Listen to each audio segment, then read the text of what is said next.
Bonjour et hallo à toutes et à tous. Ici Berlin. C'est très frappant. Quand il parle d'Europe, le chancelier Scholz reprend un vocabulaire macronien. Il veut lui aussi une Europe plus forte. Dans le contrat de coalition, on trouve plusieurs fois le terme de souveraineté européenne. Es geht darum, wie wir Europa stark machen können, europäische Souveränität. Maintenant que l'élection présidentielle est derrière nous, est-ce enfin, entre Paris et Berlin, cet alignement des planètes que beaucoup attendent au niveau européen ? Mais avec la guerre en Ukraine, Berlin doit revoir tellement de dossiers que l'Allemagne, pour l'instant, semble bien peu audible à Bruxelles. Trop occupée avec elle-même, l'Allemagne va-t-elle rater ce deuxième rendez-vous avec Macron ? Bienvenue dans ce nouvel épisode à quelques jours du 9 mai, journée de l'Europe, et je vous propose donc de changer de poste d'observation. Nous partons à Bruxelles, au cœur de cette Union européenne que beaucoup en France pensent dominée par l'Allemagne. Sans doute un souvenir des années 2010, les années de la crise grecque, durant lesquelles Angela Merkel, c'est vrai, était cette voix implacable des traités, à respecter à la lettre. Bonjour Karl De Meyer. Bonjour. Correspondant à Bruxelles pour le journal français Les Échos, ancien correspondant à Berlin, c'était il y a 15 ans, justement au moment de cette crise de la dette souveraine dans différents pays de la zone euro, c'était pas seulement en Grèce, et l'Allemagne qui défendait l'austérité était redoutée, détestée même, mais absolument centrale dans les débats. Aujourd'hui, empêtrée dans les conséquences directes de la guerre en Ukraine, l'Allemagne est aux abonnés absents à Bruxelles. Est-ce que je me trompe ? Non, c'est effectivement l'impression qu'on a ici aussi. C'est lié au départ d'Angela Merkel, qui est restée à la chancellerie pendant 16 ans. Elle a laissé une empreinte majeure, évidemment, sur la politique européenne. Et après cela, Olaf Scholz a du mal, visiblement, à endosser ses habits et à reprendre ce rôle.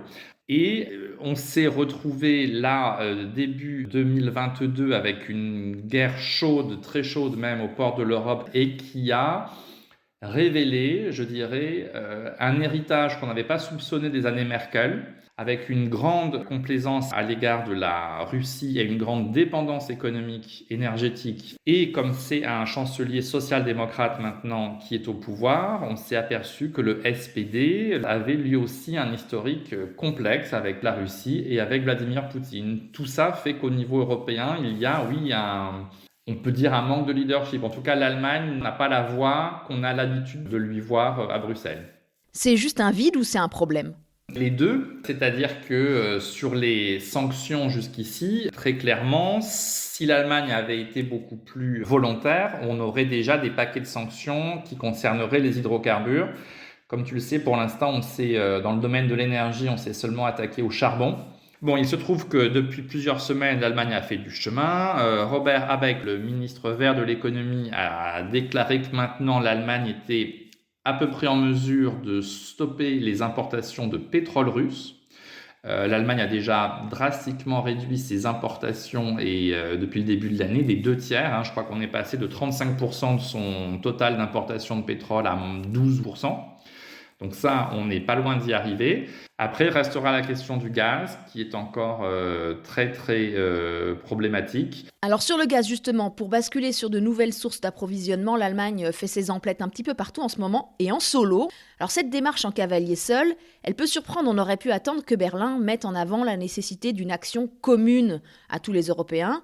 L'Europe traîne sur ses sanctions à cause de l'Allemagne, et en retour, eh bien Berlin ne joue pas le jeu. Non, je ne pense pas qu'on puisse reprocher à l'Allemagne de toujours jouer en solo. Ce qui est vrai, c'est que là, il y a une urgence. On attend aussi une communication importante de la Commission européenne sur l'énergie qui doit arriver courant mai et qui doit faire le point sur les achats groupés.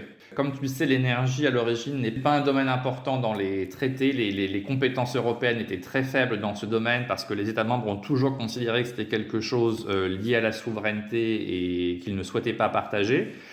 Aujourd'hui, on arrive à un moment où visiblement, on n'a pas le choix. Donc je pense qu'on va arriver à des achats groupés comme on l'a fait pour les vaccins. Les gens ici à Bruxelles font le parallèle. Je pense que l'Allemagne est prête à jouer le jeu parce que de toute façon, c'est dans l'intérêt collectif. En achetant en commun, on peut avoir des prix plus intéressants. Donc là, on est un peu dans une phase d'urgence. Je pense que dans un deuxième temps, on sera plus dans la collaboration comme on l'a été dans les vaccins. À suivre, effectivement, on a quand même pu noter lors du discours du 27 février que Scholz allait dans ce sens avec des accents presque à la Kennedy. Pour l'Allemagne et pour les autres pays membres, il ne s'agit plus de se demander ce qu'il y a de mieux à obtenir de Bruxelles soi-même, mais quelle est la meilleure décision pour toute l'Union. Alors nous sommes en plein milieu de ce semestre de présidence française du Conseil de l'UE. Malgré ce vide allemand dont tu as parlé, Karl, est-ce que Berlin est quand même au rendez-vous de cette présidence ? Moi, je pense que cette présidence fonctionne plutôt bien compte tenu des circonstances. L'Allemagne collabore sur beaucoup de sujets. Je pense que le dossier sur lequel ça risque de plus coincer, c'est la rénovation du pacte de stabilité. C'est un sujet de friction constante, pas seulement entre la France et l'Allemagne, mais entre, on va dire, les pays les plus fourmis et puis les pays les plus cigales. On est à peu près sûr que le pacte de stabilité qui était suspendu en 2022 pour cause de pandémie va être de nouveau suspendu en 2023 pour faire face aux conséquences de la crise. Donc tout ça rend le dossier moins urgent. La Commission devrait quand même poser des idées sur la table avant l'été. Je pense que l'idée, c'est de se mettre d'accord sur une nouvelle grille de lecture. Comment on calcule les déficits ? Est-ce qu'on s'accorde pour exclure les dépenses de défense ? Est-ce qu'on s'accorde pour exclure les dépenses liées à la décarbonation de l'économie ? On verra où les débats nous mènent. Est-ce que tu sens l'Allemagne capable de bouger sur la question éventuellement d'un nouvel endettement commun pour financer, par exemple, les instruments de cette nouvelle souveraineté européenne, la défense, les achats groupés de gaz, etc. Alors ça, effectivement, c'est ce qui trotte dans beaucoup de têtes à Bruxelles. Je pense qu'on ne peut absolument pas l'exclure. Tout le monde avait été très surpris en 2020 que Angela Merkel et son ministre des Finances, Olaf Scholz, tombent d'accord sur ce plan massif à 750 milliards d'euros. Donc il y avait des circonstances vraiment exceptionnelles. Et là, ce qu'on sent chez les Allemands, c'est plutôt la volonté de voir comment ce plan se réalise. C'est-à-dire que là, il est beaucoup trop tôt pour en faire l'évaluation. Et si c'est une réussite, alors on pourra envisager une suite. Donc une fois de plus, si on veut paraphraser Nicolas Sarkozy, l'Allemagne réfléchit et en attendant, rien ne se passe.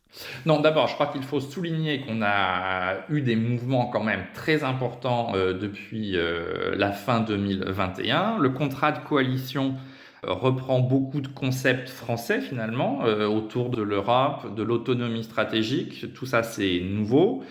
En début d'année 2022, l'Allemagne s'est alignée sur l'objectif de 2% du PIB consacré aux investissements de défense chaque année. Et ensuite, ce qui s'est passé depuis quelques mois, c'est aussi une révision de l'attitude sur la politique commerciale. L'Allemagne était très soucieuse de préserver la Chine, de ne pas la heurter, de ne pas mettre en place de mécanismes trop contraignants. Et là, en fait, elle s'est rangée aux avis de la France, mais pas seulement, d'autres partenaires européens. Visiblement, les Allemands ne sont plus prêts à ménager à tout prix leurs partenaires commerciaux.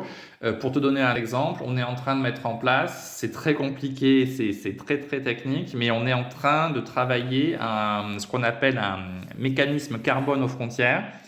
Et donc, il s'agit de taxer les produits de pays tiers qui sont très riches en carbone, c'est-à-dire qui ont nécessité énormément de CO2 pour être produits. Les Allemands n'étaient pas très chauds il y a 2 ans et le vent a changé. Pour résumer, Karl, on l'a bien compris, l'Europe dominée par l'Allemagne, c'est un mythe. En revanche, si l'Allemagne bloque, tout patine. Non, mais vraiment, depuis plusieurs années, là, on voit bien que tout ce qui se fait au niveau européen est très imprégné par les idées françaises et pas allemandes. Je te renvoie au discours sur l'état de l'Union qu'a prononcé Ursula von der Leyen en septembre dernier à Strasbourg. C'était vraiment beaucoup de vocabulaire macronien qu'on entendait dans sa bouche. L'Allemagne n'est pas le seul pays à imposer ses vues, loin de là. Ce qui est vrai, comme tu le rappelles, c'est que si l'Allemagne met son veto à un projet, une idée ou un concept, oui, le veto reste. On ne peut pas faire sans eux, mais on peut les convaincre. On en a eu la preuve depuis plusieurs années. Merci Karl De Meyer, correspondant des Échos à Bruxelles. Et cette petite rengaine d'une Europe allemande qu'on entend tout particulièrement en période électorale en France se double d'ailleurs souvent d'une autre petite musique selon laquelle, dans le couple franco-allemand, c'est Berlin qui aurait la culotte. Qu'en disent les autres Européens ? Bonjour Béda Romano. Bonjour Hélène. Alors vous êtes italien, aussi correspondant à Bruxelles, pour le journal Il Sole 24 Ore. C'est ça, absolument. J'imagine que quand on vient d'un autre État membre, en l'occurrence donc l'Italie pour vous, pays fondateur qui plus est, Ce débat sur la France et l'Allemagne, cette guéguerre autour de la question du leadership, c'est très agaçant, non ? Oui, agaçant, stérile, peut-être même anachronique. La question du leadership du couple franco-allemand reflète, au fond, une certaine faiblesse des deux gouvernements. Je veux dire, tous les deux ont des difficultés aujourd'hui. La France vit une phase difficile, certainement d'un point de vue politique, économique et je dirais même social. C'est clair que l'Allemagne, à partir de l'élargissement, s'est renforcée par rapport à la France parce qu'elle a maintenant plus de députés européens par rapport à la France, elle a un poids un peu plus important au Conseil. Et puis, il y a eu un changement démographique, économique, politique. Donc, de ce point de vue, les deux pays ne sont plus sur un plan de parité. Et je crois que le Quai d'Orsay, entre autres, ne s'en est pas tout à fait remis. Ceci dit, l'Allemagne aussi est en difficulté, il n'y a rien à faire. N'oublions pas le fait qu'aujourd'hui, au gouvernement, il y a une coalition très particulière de 3 partis. Il y a certainement une instabilité politique accrue en Allemagne qui n'existait pas auparavant. Et surtout, le pays a une dépendance par rapport à des pays tiers comme la Russie, la Chine et ainsi de suite, qui pose problème. Donc, la France reste dans le coup. C'est-à-dire qu'elle reste le partenaire privilégié de l'Allemagne. L'Allemagne ne peut pas tourner le dos à la France.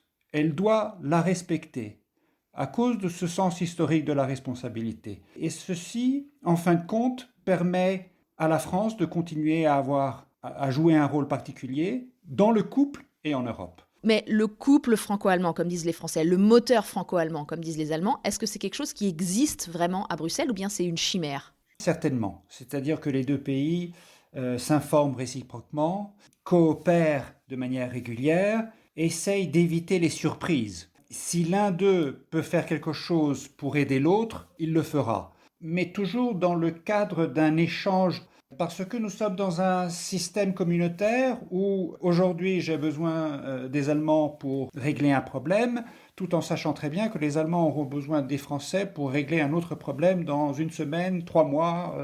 Nous l'avons vu très récemment, quand ils ont décidé les sanctions contre la Russie, c'est l'Allemagne qui a demandé de pouvoir avoir un peu plus de temps pour s'adapter à l'embargo contre le charbon russe. Et bien entendu, la France, qui préside l'Union ce semestre, a tout fait pour aider l'Allemagne dans ce cas de figure. Ceci dit, je ne crois pas qu'il faille exagérer cette coopération et surtout le succès de cette coopération. Il faut trouver une majorité au Conseil pour adopter les lois.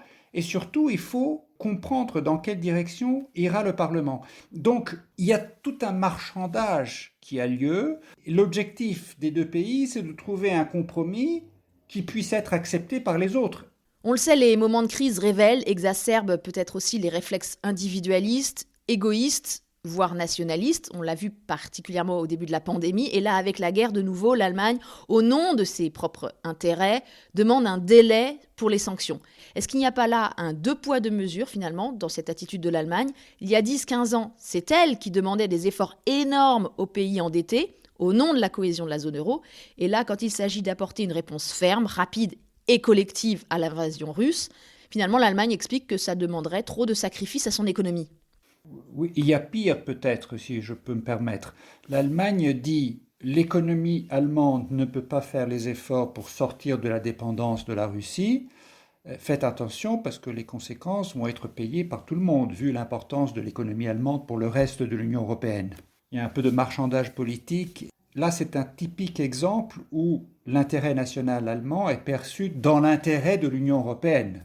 Nous assistons aujourd'hui à une révision de la politique de Angela Merkel ces dernières années, parce qu'on lui attribue les difficultés d'aujourd'hui vis-à-vis de la Russie et peut-être de la Chine demain. Si la situation devait s'empirer en Europe, je ne serais pas surpris si une partie de l'opinion publique décidait que les responsabilités sont à Berlin. Donc je crois qu'il faut que l'Allemagne réfléchisse à certaines des conséquences de ses actions ces dernières années. Effectivement, on peut voir très vite revenir de vieux ressentiments. En ce début mai, l'Europe se souvient d'ailleurs de la fin de la Seconde Guerre mondiale, qui est allée de pair avec la découverte de l'horreur des camps de concentration nazis.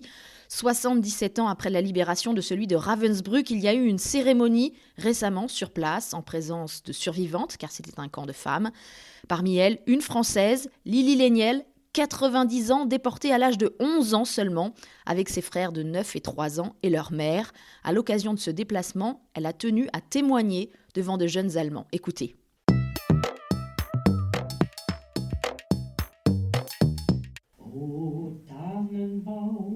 Une chanson de Noël dans l'enfer de Ravensbrück. Des paroles en allemand apprises phonétiquement en décembre 1943 et jamais oubliées.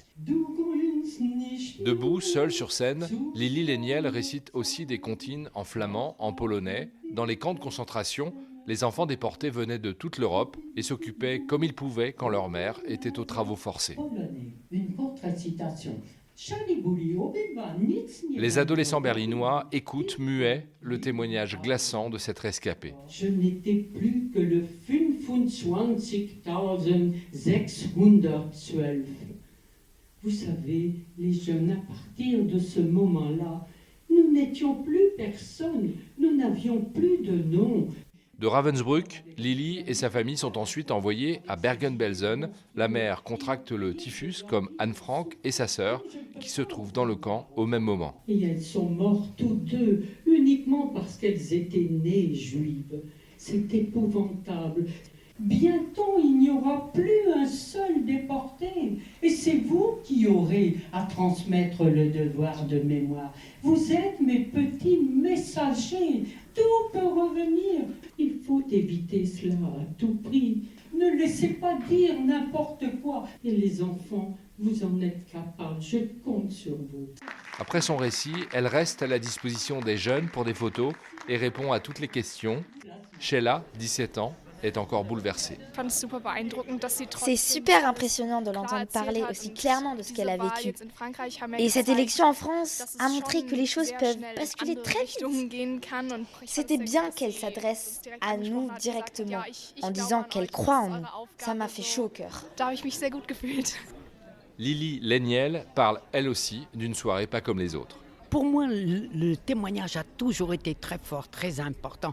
Mais je pense que ça double de valeur en Allemagne, dans ce pays où j'ai souffert. Mais vous voyez, je me rends compte qu'avec les Allemands, maintenant, nous sommes amis et c'est une très bonne chose. Partout, nous avons des êtres infâmes qui racontent des mensonges. C'est très fragile, l'Europe, mais c'est tellement beau, tellement important. Et elle conclut d'une phrase. Ne jamais oublier ce qui fut, mais ne pas répandre cette haine qui détruit le monde.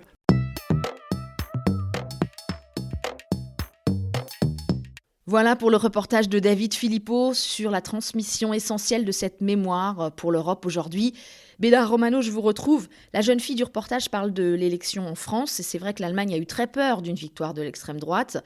Mais dans d'autres pays européens aussi, l'Italie par exemple, on a déjà eu des gouvernements avec des populistes de droite aux manettes. Est-ce qu'on va trembler comme ça à chaque scrutin en se demandant si l'Europe ne joue pas son destin, ou est-ce qu'il faut que l'Europe bouge maintenant très vite vers une union plus protectrice des citoyens? Et est-ce que là, tout particulièrement, Berlin n'a pas un rôle à jouer pour changer la donne? Tout d'abord, l'extrémisme d'aujourd'hui, qui est présent dans pratiquement tous les pays européens, a de nombreuses causes. La crise économique, les inégalités sociales, je dirais aussi l'angoisse provoquée par la globalisation et l'immigration, et ça joue dans tous les pays, y compris l'Allemagne. Deuxième aspect, si ces extrémismes politiques naissent, c'est aussi à cause du fait que l'Europe est inachevée. L'Allemagne a commis, je crois, une erreur fondamentale en 2017. Il y avait des propositions sur la table et l'Allemagne, et la chancelière Merkel en particulier, n'a pas pris la balle au bond et elle n'a pas répondu de manière claire, nette et constructive aux propositions françaises. Aujourd'hui, nous sommes en partie dans le même cas de figure. Dans le discours de fin février devant le Bundestag, Olaf Scholz, pour la première fois, a fait comprendre que la défense européenne était compatible avec l'OTAN et que l'OTAN était compatible avec la défense européenne. C'est un changement. C'est à la France de répondre, c'est à la France de mettre sur la table des propositions, en particulier concernant l'arme nucléaire, par exemple. Parce que sinon, la France ferait la même erreur que l'Allemagne avait faite quand elle n'a pas répondu au tac au discours d'Emmanuel Macron à la Sorbonne. Merci beaucoup Bédard Romano pour cette discussion et ce rappel au discours de la Sorbonne dont on va beaucoup parler les prochains jours parce que Emmanuel Macron va bientôt prononcer un nouveau grand discours devant les Européens. Ce sera à l'occasion de la journée de l'Europe à Strasbourg. Dans la foulée, il part à Berlin voir Olaf Scholz. Est-ce que cette fois-ci, il va chercher une réponse directement? Et ça, je vais en parler avec toi, Stéphane Seidendorf du DFI. Bonjour Stéphane. Bonjour Hélène. Oui, on peut le voir comme ça. Il va directement chercher sa réponse, comme la dernière fois, ça traînait un peu. Peut-être on peut même dire qu'elle n'est jamais venue, cette réponse. Cette fois, il y va. Mais gardons-nous de trop entrer dans la politique symbolique. La question, c'est est-ce que les deux, la France et l'Allemagne, pourront se mettre d'accord avec les Européens à convoquer une convention constitutionnelle européenne pour changer les traités ou pas à la suite de cette conférence sur l'avenir de l'Union européenne qui se termine donc le 9 mai. Et là, on a un très grand chantier qui ne sera pas résolu avec une visite à Berlin. Tu as entendu ce que disait Bédard Romano. Lui, il considère que lors du discours du 27 février, Olaf Scholz a quand même mis déjà des propositions sur la table. Est-ce que tu crois que ça suffit, cette réponse allemande ? Mais le discours du 27 février d'Olaf Scholz, il était certes révolutionnaire, il annonçait une Zeitenwende, un changement paradigmatique, mais pour l'instant, on ne sait pas encore ce que ça veut dire. On a la somme de 100 milliards d'euros de budget spécial pour l'armée allemande. Qu'est-ce qu'on va faire avec? Comment on va le faire? On ne le sait pas encore, ça reste question ouverte. Sur l'Europe, il avait dit, Scholz, que la guerre en Ukraine, c'est un défi et une chance en même temps. Donc, ça reste assez vague. Il dit que le défi consiste à développer la souveraineté de l'Europe. Jusque-là, c'était quelque chose de difficilement prononçable pour le gouvernement allemand. Là, le chancelier le dit devant le Parlement allemand en plus. Il ajoute tout de suite que la chance pourrait être avec de garder tout le monde à bord.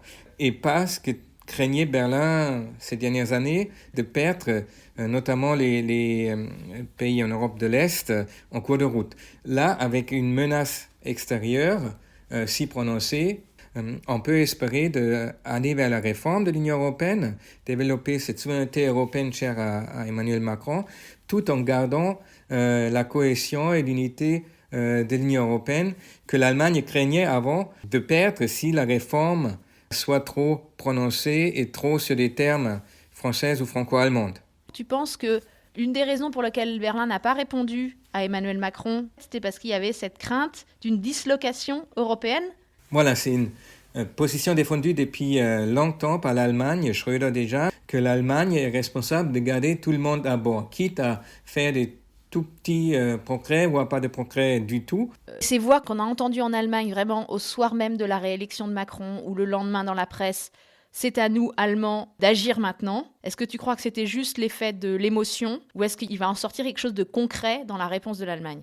Je pense qu'il y a une prise de conscience liée à un triple effet, évidemment à cette élection, à la situation géopolitique qui n'a jamais été si dramatique avec la guerre en Ukraine, avec le nouveau gouvernement. Et ça va même un peu plus loin. On trouve même au sein de la CDU, du parti d'Angela Merkel, quelques nouvelles réflexions sur la sécurité en Europe qui, si on dit bien, définit une sécurité intérieure et extérieure et une dimension très globale. Et ça pourrait être la copie-coller d'Emmanuel Macron et de son idée d'une Europe qui protège. Donc oui, ça bouge et en même temps, il va être intéressant de voir dans les jours à venir qu'est-ce que ça donne concrètement en initiative politique ou est-ce que le conflit en Ukraine, il domine tout. Eh bien, on suivra ça. Merci Stéphane Seidendorf. Et merci à vous qui écoutez. Selon les statistiques de téléchargement, le dernier épisode sur Merkel vous a passionné. J'espère que celui-ci vous a autant plu. Si c'est le cas, mettez des étoiles sur les applications ou bien recommandez-nous. Comme toujours, la musique était de Aloïs Kérek. Au micro pour le reportage, c'est David Philippot. Merci à tous les deux. Le podcast avec un K est coproduit par le DFI et le Fonds citoyen franco-allemand. Rendez-vous dans 2 semaines pour un nouvel épisode. Je m'appelle Hélène Kohl avec un K et je vous dis à bientôt. Bis bald.